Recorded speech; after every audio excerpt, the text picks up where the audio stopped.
Bonjour à tous et bienvenue sur la chaîne. Je fais cette vidéo pour établir un peu de vérité dans cette affaire Brigitte, cette affaire Trogneux, car les médias mainstream font tout pour sauver le soldat Brigitte Macron.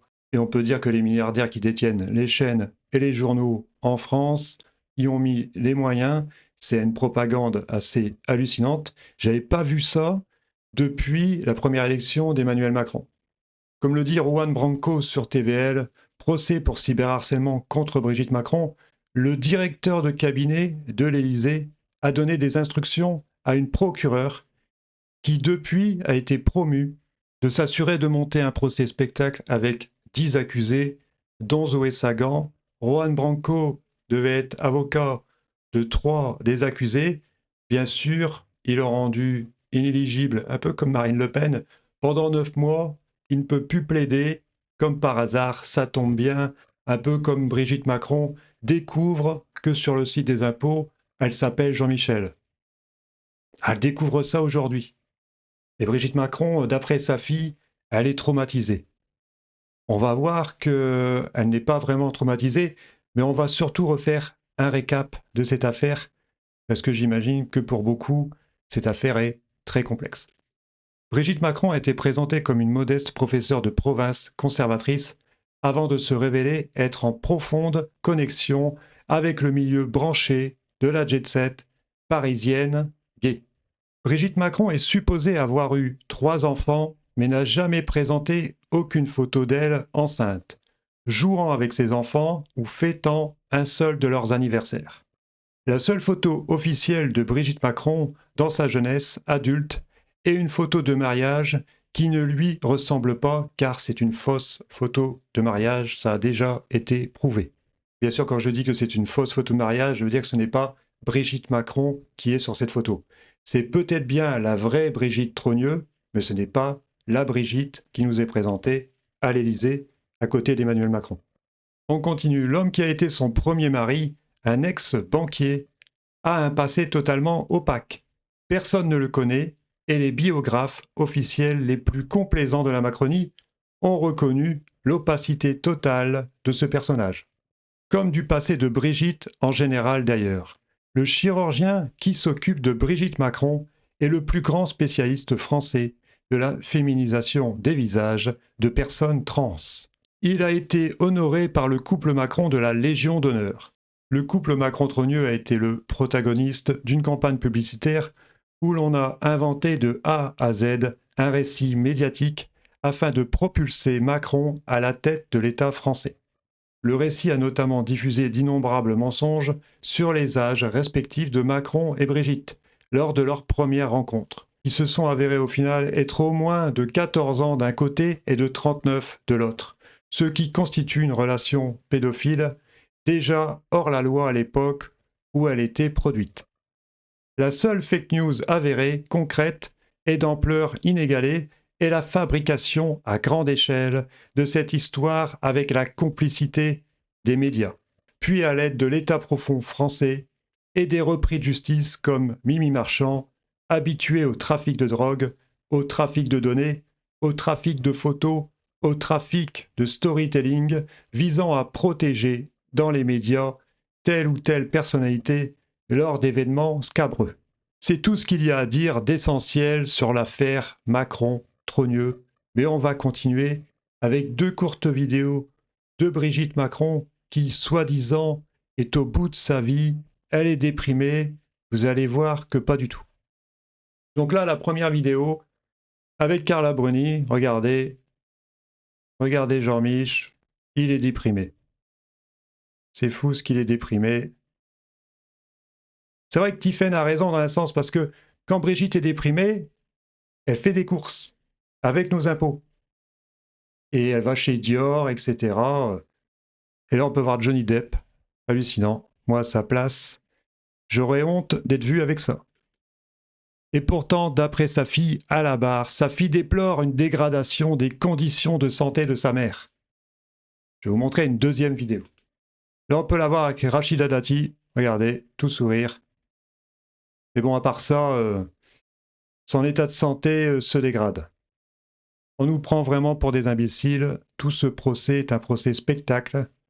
pour surtout dissuader tous les gens qui voudraient parler du couple Macron et de sa politique.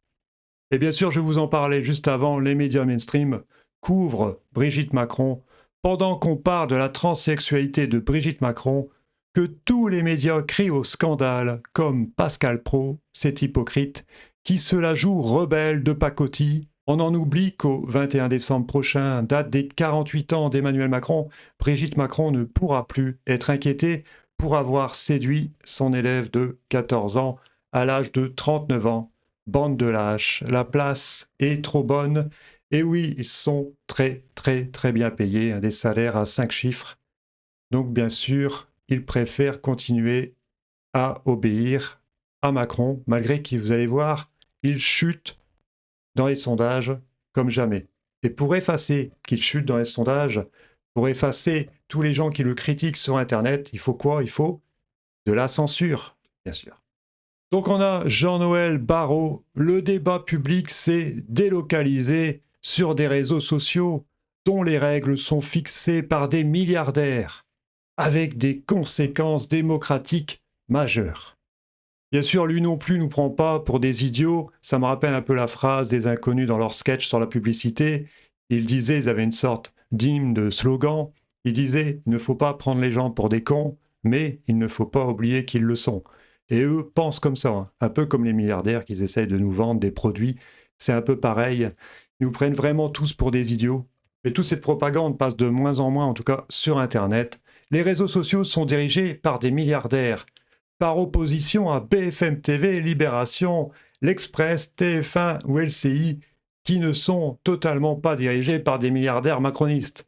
Bah non, bien sûr qu'ils sont dirigés par des milliardaires. En fait, les milliardaires des chaînes de télé et des journaux n'arrivent plus à manipuler le peuple, donc ils sont en PLS, ils ne savent pas quoi faire. Donc bien sûr, ces incompétents n'ont pas le choix, il faut qu'ils inventent des ingérences russes, le fait qu'on critique Brigitte Macron, en fait on critique aussi bien sûr le couple Macron, parce que les deux dirigent en fait, c'est Brigitte Macron qui dirige Emmanuel Macron. Et justement, en parlant d'Emmanuel Macron qui a fait un discours totalement lunaire sur les réseaux sociaux, quelqu'un se pose la question, il n'y a plus personne pour l'arrêter dans son entourage, il est définitivement en roue libre maintenant. Cette déclaration est effrayante, vraiment. Cet homme rêve d'un contrôle total sur nos libertés fondamentales. Il est devenu fou. En fait, il a toujours été. Est-ce que c'est Brigitte Macron qui l'a rendu fou? Est-ce que c'est Jean-Michel qui l'a rendu fou? On peut se poser la question. Mais pourquoi Emmanuel Macron veut faire taire les réseaux sociaux? Un petit indice, seulement 11% des Français font confiance à Emmanuel Macron. 11%. Et encore, moi je trouve ça énorme. Et oui, 11% encore de débiles, 11% un record d'impopularité et 70% pour sa démission. 70%. De Gaulle serait parti depuis très longtemps. Comme le dit Xavier Poussard, face à l'histoire, Pascal Praud restera comme l'avocat médiatique de Benjamin Netanyahou, de Nicolas Sarkozy et de Brigitte Macron. Le seul moyen d'exister pour ces petits-enfants sera d'écrire des livres sur leur grand-père collabo. Xavier Poussard a toujours le bon mot pour nous faire rire aussi. Et pendant ce temps-là, les Français souffrent, ils n'arrivent même plus à payer leur chauffage, ils n'arrêtent pas de faire des vidéos là-dessus. Une Française à bout de nerfs n'ose plus allumer son chauffage par crainte des factures exorbitantes. Pendant que notre gouvernement s'écharpe pour savoir qui va avoir une voiture de fonction, nous Français, on crève de froid. Je suis démoralisé parce que j'ai froid. C'est impossible pour nous de se chauffer. Et ça, malheureusement, le gouvernement en a rien à faire et préfère s'attribuer des postes d'emploi fictifs à l'Élysée. On continue toujours sur le même sujet avec cette vie chère qui ne correspond pas à nos salaires. Ragnar le Breton est stupéfait par le coût exorbitant d'un stationnement de 5 heures à Paris. Je suis à Paris, donc je dois travailler pour rester 5 heures dans une place dans le 20e à Paris. 114 €. Elle est belle la France. 114 € pour 5 heures. 114 € pour rester 5 heures dans le 20e arrondissement de Paris. Alors vous allez me dire, c'est Paris. Il y a énormément de grandes villes qui font ça. Il y a même les hôpitaux aussi qui font payer les places de parking. C'est une honte. Et je finirai là-dessus, le règne de Macron a été marqué par l'ultra-violence d'un pouvoir isolé et impopulaire.